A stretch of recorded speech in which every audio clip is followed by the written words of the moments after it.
Hey everybody, this is John here from Mostly Reptiles, and today we're going to be talking about mites, or snake mites, reptile mites, however you want to classify them. They're all the same thing. They're all a parasite. They all affect the reptile. Today we're going to be talking more about how to treat them, what they are, and basically how they work and how we can prevent them and cure them. If you don't know what mites are a parasite. They are more commonly found in reptiles, more commonly also found in snakes. Uh, Snakes, when they get mites, what a mite does is it attaches on. They basically act as a flea on dogs, and they breed. They just diverse and then claim basically a whole snake. And we want to prevent that as much as possible. Mites can and will kill your animal if not properly cared for. And just because there is a mite problem, that is not a saying that it's a cause of bad husbandry. Mites happen. It's just something that happens in the hobby, and the best thing we can do is try our best to prevent it, and then if it happens, cure it, take the precautions, and just work around it. And with that being said, I'm going to be getting to show you the snake that we're working on today. So right here is this is Dewey. Dewey is a boa constrictor, and as you can see, he is a little skinny. He has these skin flaps right here. And if you want to know, right now he's on paper towel. This is his quarantine bin. But right here, if you see all these, here we go, these little black dots around this enclosure, those are all mites. They're squished and dead. He is looking a little. Yeah, we're using a snake hook just to make sure, we don't want him to bite us or anything. He is really sweet, but as you can see, he is severely skinny. Or not severely, but he is really skinny. We want to feed him, get him up to weight, but the first thing we want to do is solve these mite problems. There you can see one right there and a few right there. So right here, we have some just normal water, and we are putting the snake in.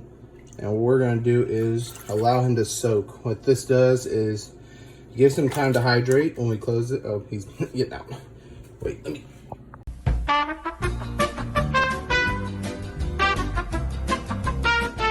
Okay, we got the snake back.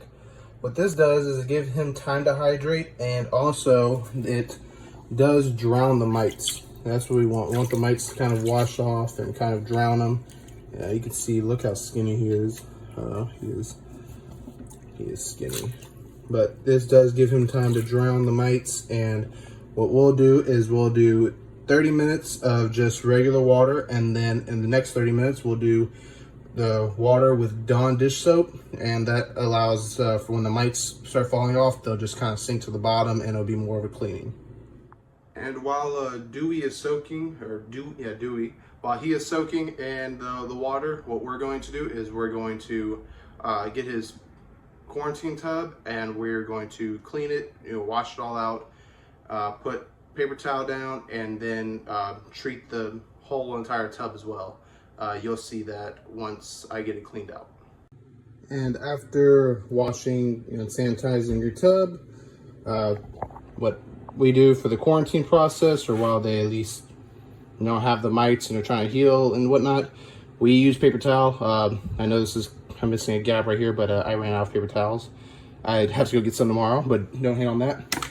And what I like to do is you get some reptile mite spray.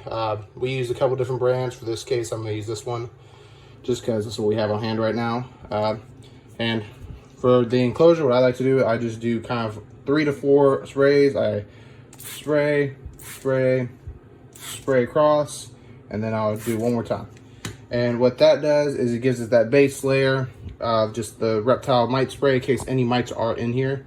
Let me wipe that little bit of soap off.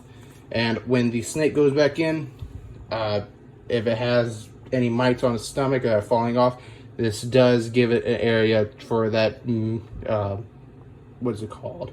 That preventative spray to take some type of effect. And now while the snake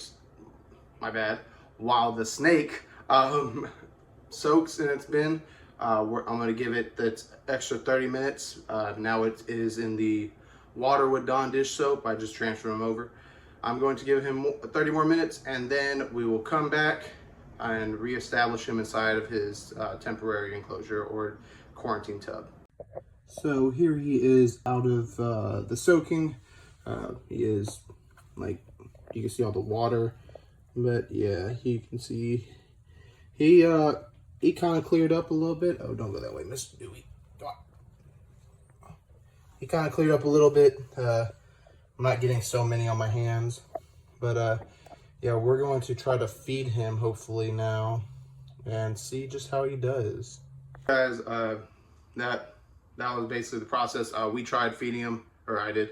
I tried feeding him. He didn't want to eat. Really understandable, especially with the mites, and he just got done soaking and he's in a tub. I'm probably gonna try to feed him tomorrow, just see if he maybe calms down a little bit.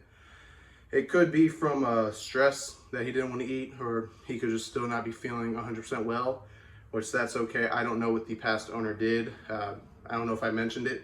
He is a rescue. He was a surrender to us. The owner, she realized he had mites. She tried to solve it and she just couldn't get it all figured out. And there's no hate to that. I'm glad that she took the precaution, gave it to us. And with my experience and other people at the facilities, we're able to work with it and try to just get him better health. That's all that really matters at this point.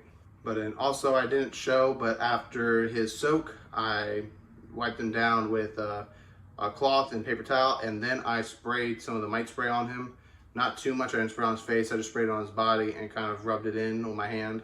That just kind of, if any mites are on him, it's a preventative right there, and just allows us to give him that extra treatment rather than just putting him in a bin, and if there are mites on him, they're just going freely wherever.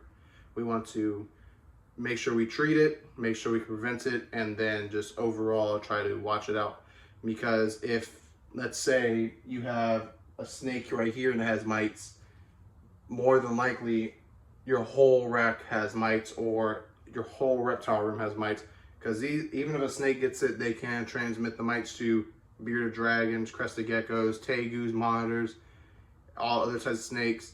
Even mourning geckos can get them, and it's crazy. And if you have that, then you probably will have a problem with your whole room that you have to treat. And he was actually given to me. I didn't even bring him.